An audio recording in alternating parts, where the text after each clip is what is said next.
Okay, so I'm reading out of Mark chapter 5, verses 21 to 43. Jesus healing a woman and Jairus' daughter.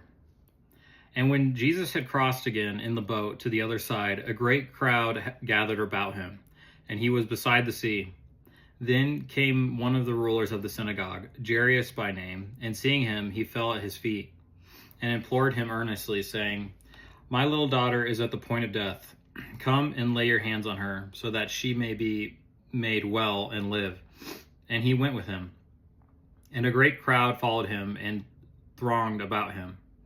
And there was a woman who had had a discharge of blood for 12 years, and who had suffered much under many physicians, and had spent all that she had, and was no better, but rather grew worse.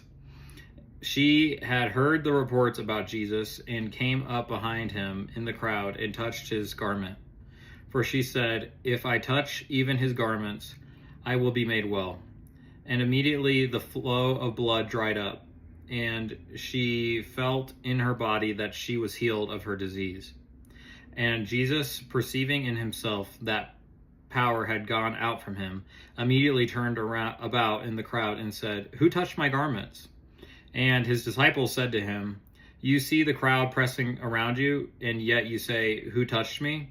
And he looked around to see who had done it. But the woman, knowing what had happened to her, came in fear and trembling, and fell down before him and told him the whole truth. And he said to her, "Daughter, your faith has made you well. Go in peace and be healed of your disease."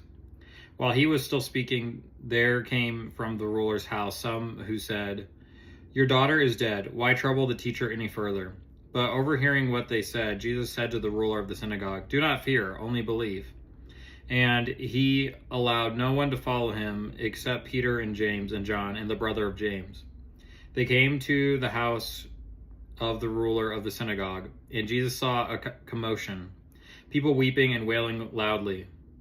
And when he had entered, he said to them, "Why are you making a commotion and weeping? The child is not dead, but sleeping."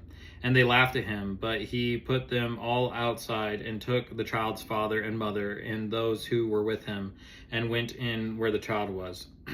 Taking her by the hand, he said to her, "Talitha cumi," which means, "Little girl, I say to you, arise." And immediately the girl got up and began walking, for she was 12 years of age. And they were immediately overcome with amazement. And he strictly charged them that no one should know this, and told them to give her something to eat.